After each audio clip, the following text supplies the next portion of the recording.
Hello, everyone. Welcome back to the Fish Out of Water channel. I am your host, Isaac Kim, for today, and I hope you guys are all having a great day today. We got some amazing playoff basketball. I think these are the best playoffs we've seen in a long time.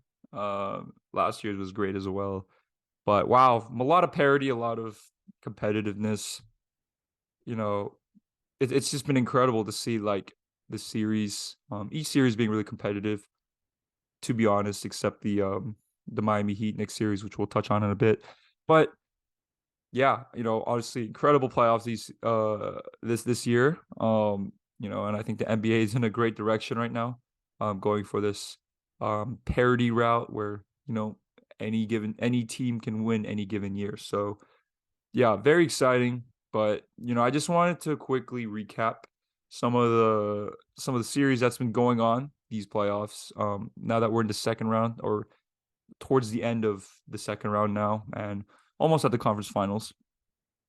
So yeah, and let's first get into what I believe has been a underrated series: the Philadelphia 76ers and Boston Celtics.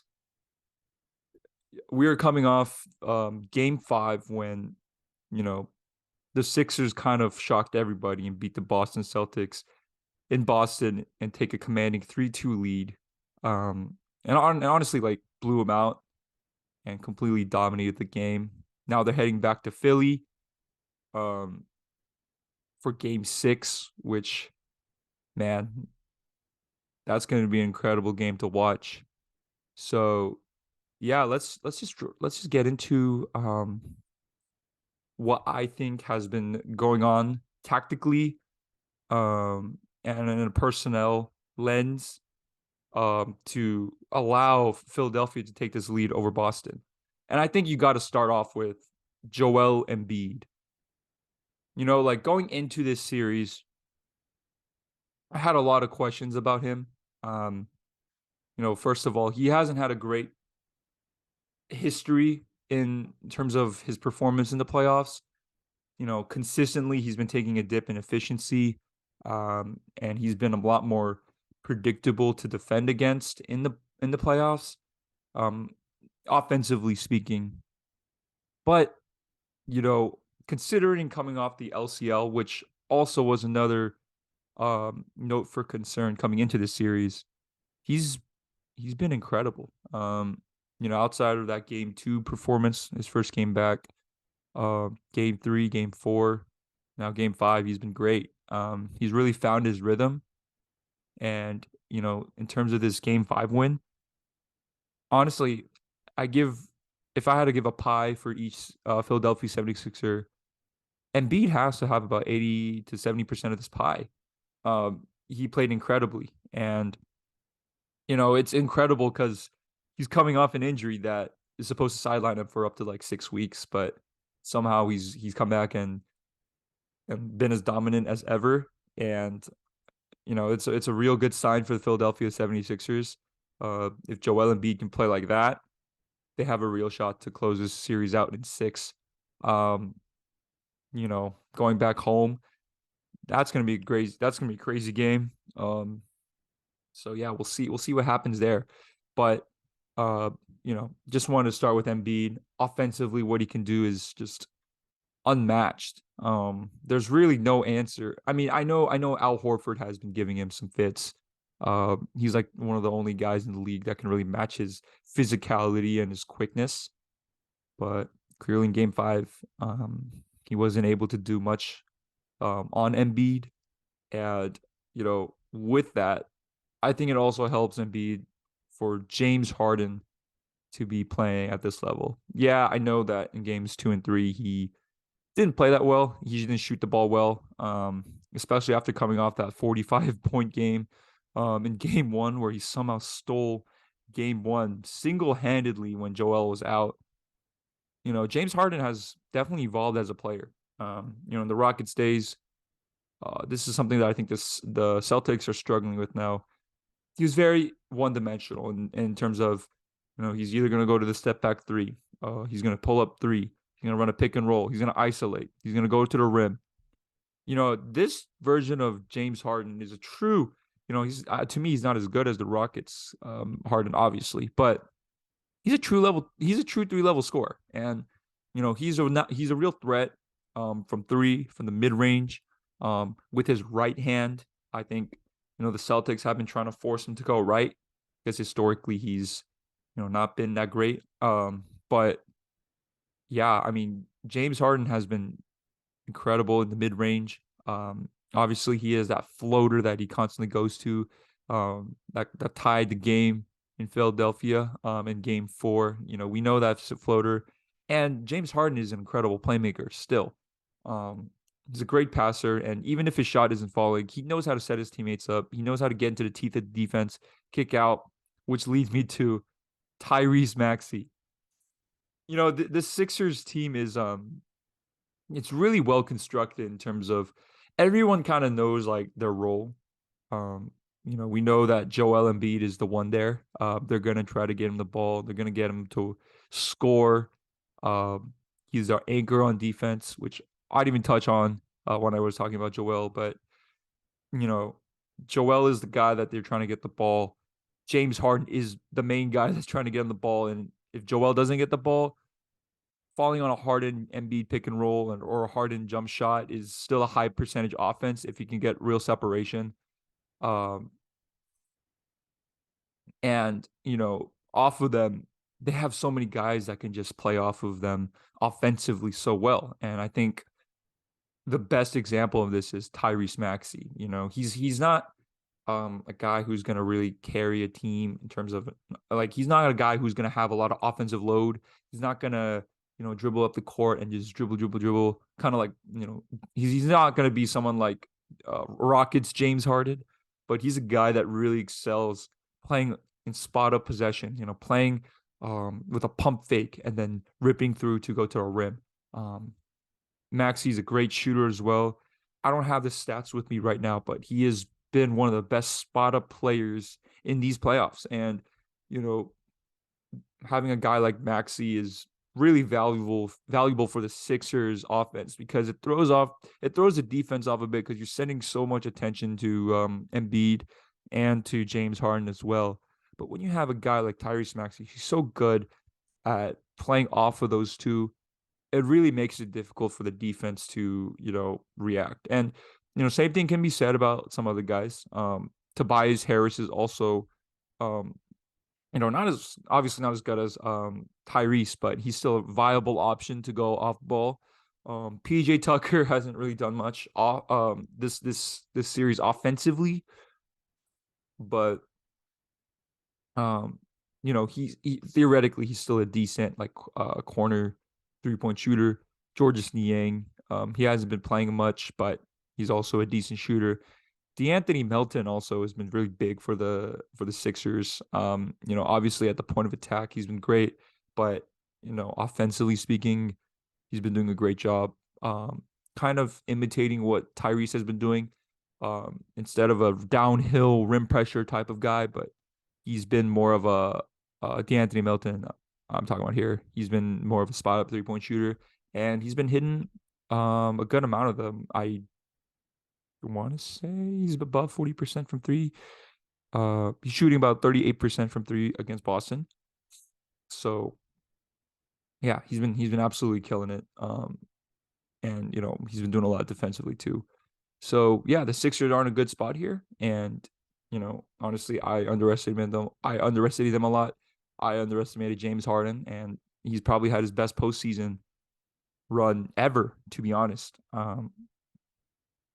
You know, uh, we haven't even seen this impressive of obviously he's working in a lesser role, but we haven't seen him be this efficient and be this effective playing off someone and playing true winning basketball that can lead to championship pedigree um ever, to be honest.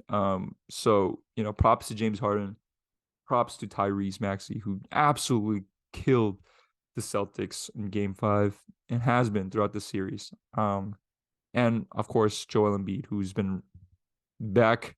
The MVP has been back. So yeah, props to the Sixers. Now they put themselves in a good spot. And Before we move on, I just wanted to quickly touch on the Boston Celtics. The Sixers have been really exposing the Celtics offensively, and the Celtics have been a little inconsistent here on offense. And it's that they're too one dimensional, and it's not only that they're one dimensional. None of their as deep as the Celtics are, none of them, none of the players over there, they're not exceptional at one thing. And I think that's been coming to haunt them because they don't really have something that they can go to in the back of their pocket if things start boggling down, things start not working. They don't have anything that they can really rely on to get them back into the game. Because when I see the Celtics roster, I see a lot of players that are good at things and sometimes great, but there's no specialist on the team. There's no deadly 3-point shooter. There's not a person that you can leave, or there's not a person that you can't leave. There's not a person that's gonna have incredible rim protection. There's not an incredible person that's um a great rim attacker. There's not an incredible post scorer. I think the Celtics are a collective great talent, but they don't specialize in a single thing offensively. And I think that's been an issue that's really come to haunt them in this series. The Sixers haven't really played any sort of defense that's been kind of a curveball. They've been playing very traditionally, traditional help side, traditional pick and roll defense. But the Celtics are just not dimensional enough, and they've been kind of predictable on offense. And it's weird because there's a lot of guys on the Celtics that can do a lot offensively. Uh, obviously we got Jason Tatum, Jaylen Brown. You got guys like Malcolm Brogdon, Marcus Smart, Al Horford can shoot. Yeah, he had an abysmal shooting game, so it helped. That definitely helped the Sixers in Game 5, and that's probably not going to happen again. But we'll see. It's a make or miss league. The Celtics on offense are just not good or not great at a single thing. And I think that's what's been killing them in this series. Um, and that leads me into their second weakness is that they're so dependent on the 3-point shot. Um, and honestly, it's warranted because they have a lot of good shooters on the team. They're the best shooting team. I'm pretty sure they're the best shooting team this season in terms of percentage. They have a lot of guys that can really shoot, but you know, the issue is if your shot's not hitting, which will certainly happen, it'll certainly happen. What do you go to? And that just goes back into the one dimension thing. The only person on the Celtics where I believe is a true 3-level scorer is Jaylen Brown. And he's comfortable getting into the mid range, hitting step back jump shots, getting to the rim, but they haven't really run that much offense through him. They've come back to Tatum, and as good as JT is, he's been able he's been struggling a bit offensively, and he hasn't been as dominant um as he should be. Um, you know, and I think that just goes into the one-dimensional thing, like I mentioned earlier. So yeah, it's the series is not over. I just wanted to highlight some weaknesses, some strengths from the Sixers, and why the Celtics are in this position. But yeah, I mean, the Celtics have a shot still. They're still extremely talented. All it takes is a good shooting game from them, and they're the best shooting team in the whole NBA. So who's to say that they can't just hit 23s or 15 threes against the Sixers and steal Game 6, take it Game 7. So the series is certainly not over. I just want to see Joe Mazzulla kind of bring out some more defensive adjustments. Um, they've been playing the same defense so far this entire series, and I'm gonna give Joe Mazzulla a little bit of a break here because honestly, the Sixers team, like, it's hard to game plan when Joel Embiid. You're not exactly sure which Joel Embiid you're gonna get, especially because of his injury. It's hard to game plan around James Harden when he's historically been, a mid. He's been underperforming in the playoffs compared to his regular season production. So, I'll give Joe Mazzulla a bit of a break here, but game six is a win or go home scenario. So I hope to see some more adjustments. I haven't seen anything from the Celtics defense that has really thrown the Sixers off too much. So I think this is the time now. They've been in the James Harden, Joel Embiid pick and roll. They've been running the same drop. Rob Williams, I really, you know, he's very immobile, and I think James Harden has been able to take advantage of that by all the space that he's been giving Harden as a ball handler in pick and roll. And as a post defender too, he's pretty limited. I think Rob is a pure shot blocking, dunking and lob threat type of big. So yeah, and I think the best bet for um the Celtics in terms of defensive versatility and going to things that can really throw off the Sixers on offense is um Al Horford at center. And you know, he didn't have a good game against or he didn't have a good game five, but I think you guys got to trust your vets. You got to trust your players that they'll show up. Um, they're going to play with a bit more desperation. So, yeah, I want to see those adjustments from Joe Mazzulla. I want to see some different coverages thrown at the Sixers because they're rolling right now. And Tyrese is Tyrese Maxey is having a series, and part of it is because of how easy and predictable this Celtics defense has been. And with the personnel that they have, it shouldn't be this easy. So we'll see how this goes. Yeah, winning in Philadelphia is going to be very difficult for Boston, but they did it last year against the Bucks, and they fell down 3-2, and they still managed to pull it out and go to the finals. So yeah, we'll see how it goes in Game Six, and we'll see how it goes in Game Six, and we'll see if the adjustments are made. We'll see if the Celtics hit some shots, and we'll see if Embiid continues to do what he's been doing. So yeah, that's all I have to say about the Sixers. And let's move on to the Suns versus Nuggets game. We're also coming off of game five of Suns Nuggets. The Suns, oh, I'm sorry, the Nuggets are now leading 3-2 in the series, and um, they just beat the hell out of the Suns in game five. So, yeah, I mean, I think this whole series depends on the play of Booker and KD. That's not rocket science or anything, but it's kind of difficult for the Suns to produce consistent good looks through their play style. And what I mean by that is,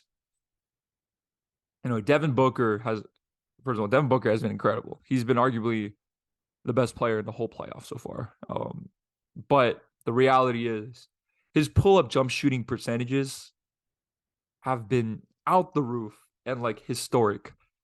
There's no way that can be sustainable for 4 games. And the way for the Suns to be able to beat the Nuggets is through Booker and KD being able to hit those tough pull-up shots, tough pull-up mid-rangers, tough pull-up threes, and through that, having more gravity, having more attention, and then spraying it out to guys like Landry Shamet or Terrence Ross, Cam Payne, and like TJ Warren, to hit some big threes, to attack a closeout, to hit Ayton on the roll. That's the way the Suns have to play to beat this Nuggets defense. So yeah, and KD and Book are one of the best. Obviously, they're some of the best pull-up jump shooters in the whole league. So if anyone can beat the Nuggets, if anyone can win a series if anyone can win a series through the pull-up jump shooting, it would be these two. So yeah, so we'll see. Um, and I don't think there's many adjustments that were made in this series. Um, and it's just gonna go down to those two, in my opinion. If they can hit them, what are the Nuggets gonna do? They're gonna give up 30-foot pull up jump shots. They'll live with that. It's just when you're hitting those, it's you got to live with what you can. You got to live with something, and I think the Nuggets will live with that. They're helping off of their role players, and if the role players hit threes too, it's what you live with. It's a make or miss league. So yeah, I think that's what the series comes down to: how KD and Book play, how their pull up jump shot looks. It's not rocket science. They are carrying the team. Um, and we've seen it. We've seen in this series. If they get going, they can really outproduce the Nuggets on offense. Jokic dropped 53, and had an incredible triple double. And he still lost. The Nuggets still lost in that game because Book and KD were too much. So yeah, if anyone can win in 4 games through pull up jump shooting, it's them too. But that's going to be very difficult. And the reality is, we're going to switch to the other side now. Nuggets on O, Suns on defense. Look, DeAndre Ayton, man, I kind of feel sorry for the guy. He has zero chance of guarding Nikola Jokic. Jokic has been incredible in this series and just in the playoffs in general. He's gone to his spots. Not a single guy that he's been up against, whether it be Gobert, Cat, Ayton, Jock Landale. No, nothing. He hasn't really had trouble getting to his spots, getting to his little floater, getting to his push shot, getting to his finger roll. Jokic is an incredible talent, and I think DeAndre Ayton's getting exposed here. He has no chance to guard the guy, and it's kind of sad. But I hope the Nuggets continue to just go at Ayton, go at Jock Landale. Um, so yeah, and some other things I wanted to mention: Jamal Murray, for this upcoming Game 6, he has to step up. He's been a little up and down this series, but at the end of the day, there's not a single guy on the Nuggets, sorry, on the Suns that can really guard him. Um, the Suns really lack that depth and team dynamic. So yeah, Jamal Murray has to be big for them in Game 6 in order to close it out. And I think Aaron Gordon, he's got to be a threat offense. He's got to continue to be a threat, as a cutter, as a post up guy, and attacking mismatches. Um, yeah. So yeah, I mean, we'll see if the Suns can do anything to slow down Jokic, but it hasn't happened at all. To me, it goes down to those two, Devin Booker and Kevin Durant, hitting some difficult shots. It's hard to win 4 games in an NBA playoff series that way, hitting incredibly difficult shots at a high level. But yeah, it's a make or miss league. If KD and Book can hit those, we can get a Phoenix Suns to the Western Conference Finals, scenario. So we'll see how it goes. Game 6 is coming up. The Suns do have home court advantage. They're gonna have that boost from the crowd. They're gonna get that bit more lift. They might be a little bit quicker than the Nuggets. So yeah, hell of a series that we've been going through. Honestly, if I were to make my predictions, I would probably lean Suns. Uh, sorry, I would lead Nuggets for the Suns Nuggets series. I just think they don't have an answer for Nikola Jokic. They've made it so easy for him. And eventually, I don't think the pull-up jump shooting will continue to be sustainable for Book. We just saw in Game 5 when he wasn't hitting, the Suns really struggled on offense. And I guess an interesting question is, if Chris Paul returns, what would that dynamic look like? When you with Chris Paul, you do have another playmaker that you can go to. Um, but at the end of the day, I don't think at this point of his career he's a needle mover. He's very, very susceptible to mismatches on the defensive end. He's very slow laterally now. His size is what it is. So yeah, I'm not sure if Chris Paul is going to make a real difference. He can attack um, Nikola Jokic and pick and roll, but in order to win a series, I'm not feeling great if I have to lean on that. I'm not if I have to lean on Chris Paul pull up mid range jump shots. So yep. We'll see how this goes. I got the Nuggets in 6. With the Sixers and Celtics series, I'm gonna go Sixers. It's crazy because I think the Celtics have more talent. and I picked them to handily beat the Sixers. But I think Embiid is just clearly the best player, and I thought that that left knee sprain was going to really affect him, but clearly he's back. He's in rhythm. I don't know if he's healthy. I don't know how he's feeling, but he clearly looks like it.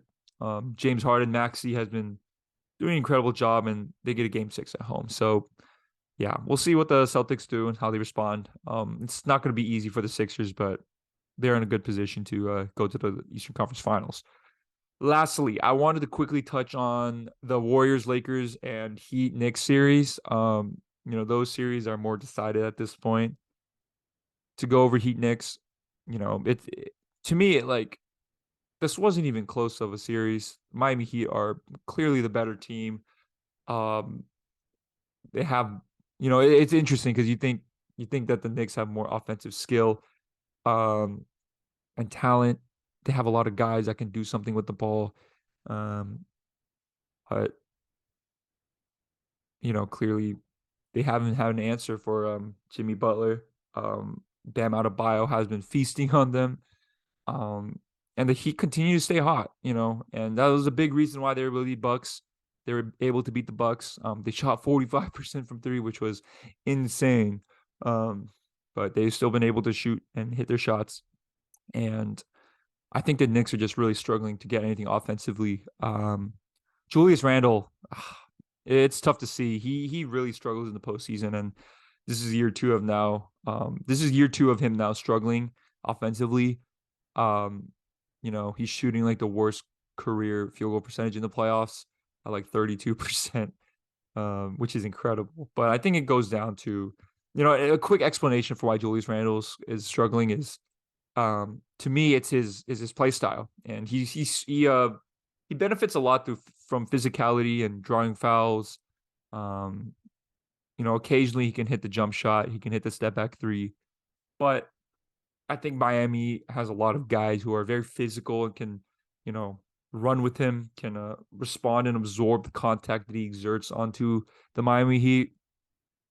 But, um, you know, I think the Heat have just done a great job on Julius. I think Randall also struggles as a outlet passer, um, and just a passer in the post when he is facing a lot of coverage and attention. He struggles with making that skip pass. He struggles with making the right read. So I think Randall's been struggling a lot. Jalen Brunson has gotten going, but they've made him work. The Miami Heat have made him work a lot defensively, and it's kind of tough because Jalen Brunson at the point of attack, he's not bad, but he's 6'1", 6'2". He's little, and they've been really attacking him. And the Knicks' best offensive weapon, you can argue, this whole playoffs has been their offensive rebounding. And Game 4, I thought it was kind of funny to see the Knicks get offensive rebounded on by the Heat, who are a much smaller team. Um, they just kind of willed their way past the Knicks, and we saw that post game conference by Julius Randle saying, "Hey, they might want it more than us." And if your best player is saying that, that's not a great sign for your team mentality, for the projection of the series. Miami are up 3-1. They're playing against the Knicks tonight. I am going to predict them to win in 5. I think the Heat are just clearly the better team. They're the best player by far. They have the defensive scheme, defensive versatility, and they're hitting their shots. So yeah, I just think the Heat have just done a tremendous job, building this up for years now. And this is not something that's been new. The Heat culture has been incredible, and they don't have the most talented guys, and they don't have the most flashiest players. They don't have incredible offensive powerhouses or anything like that. They're winning through execution, game plan, scheme, and believing in themselves. And that's part of being a team. And it's incredible to see a team, the 8th seed that lost their first playing game, almost lost their second playing game to the Bulls, beat the 1 seed in 5 games, about to beat the Knicks in 5 games, and about to head to the conference final. So yeah, incredible from the Heat. I fully expect them to win this series. the Knicks are just completely outmatched. Warriors Lakers. Yeah, it's incredible. This chess match, I think the media has really projected this to be a LeBron versus Curry series. No, it's been Anthony Davis versus Steph Curry. It is the defense of AD versus the offense of Curry. That has been the heart of the series. Whenever whenever the Lakers have been able to respond defensively to Steph Curry with AD, they've won the game, except for Game 4, um, which was incredible. And this is what I think, as a Lakers fan, you should be excited for Lakers fans. You were not supposed to win that game. The Lakers had no business winning that game. They were completely outplayed. Um, Steve Kerr had a very clever adjustment by subbing in or by starting GP2. This has been an incredible chess match, by the way. But by having GP2, you have Draymond and GP2 who are non-shooters, but they're incredible in the short roll. And they put AD on GP2 in the hopes to just keep him around the paint, around the rim, to continue to be that defensive to be that defensive force as a rim protector. But instead, the the the the Warriors brought Davis up so that he can come out of the paint. That's been the whole goal of the Warriors, to really bring AD out of the paint, and they had a lot of success doing it. Darvin Ham at halftime adjusted to putting AD on Wiggins so that they can really take advantage. The Lakers can really take advantage of having two non-shooters out there. And I think the Warriors were a little bit reluctant to include Wiggins in the ball screen because he's not a really great playmaker in that spot. That's not really the spot that he wants to be in. And I think the Lakers at this point will live with Andrew Wiggins beating them from three. Um, so yeah, and Game 4, the Lonnie Walker game, yeah, incredible performance. And this is what championship teams do. Um, they win games that they're not supposed to win, and I think the Lakers were soundly outplayed in that game. Um, and as a team, as a unit, they somehow found a solution in Lonnie Walker offensively to really get them going. 15 points in the fourth quarter. And it wasn't just layups. It wasn't just spot up threes. It was attacking Steph Curry in one-on-one situations and just hitting a shot in his face. It wasn't high percentage offense or anything, but this is what champions do. The Lakers have won a game that they shouldn't have won. Now they're playing today to, they're going back to Chase Center in San Francisco and are trying to close this game out. And I think the Warriors, they're running out on adjustments. And at this point, I think Steph just really needs some help. Someone else that can handle the ball, someone else that can be a threat. And if I'm Steve Kerr, I would just try to get Jordan Poole out there. He's the only guy on the Warriors that can really create his own shot, that can really dribble. The only other threat on the ball than Steph. I know Clay's incredible as a shooter, but he's not really a type of guy you want to give the ball to and pick and roll in an isolation. Um, Jordan Poole has to get going for the Warriors to be able to pull this off. Obviously, I give the Warriors a better chance to come down 3-1 than the Knicks, but yeah, I think the key is gonna have to be Jordan Poole, get him in the game, get him in rhythm. But obviously, the vibes are not good right now in Golden State. Jordan Poole does not. There was like a media. There's something on Twitter that I found that said that when he was addressing the media, his back was faced against them or something, and the vibes are just off. So yeah, we'll see how the Warriors respond. They're 7.5 point favorites to win tonight. The favorites, but to me, I think if Jordan Poole just doesn't get it going, I think the Lakers made the final adjustment and putting AD on Wiggins if the Warriors do run with the GP2 lineup. And I think the Warriors have a good chance to win tonight, but it kind of depends on their team and their team spirit, I would say. And it's weird because we're so used to this team having such great team culture, but at this moment, um, I think it's culture that's really biting in the butt right now. And Jordan Poole is kind of mentally checked out. Only playing 10 minutes, scoring 0 points, just being a complete liability for the Warriors right now. I think he's the key to get the Warriors going. As ridiculous as it sounds, I understand Klay Thompson's having a bad game, but or having a bad series, but I think a lot of it is because the Lakers are staying on him. They are gluing on to him. They're not leaving him, and that's the weakness of the Curry spam pick and roll. If you just keep running Curry pick and roll, pick and roll, pick and roll, the other guys are just not going to get going. They're just standing in the corner. They're spacing out for Curry, but they're not going to be able to be in rhythm. Um, Klay out of anyone can be the one in rhythm, but it doesn't help. It certainly doesn't help. I think that's why Steve Kerr loves to run the off-ball action so that you can get the other guys involved. But the Lakers have forced the Warriors to go to pick and roll almost every time down, and I think that's as a result also affected the team morale.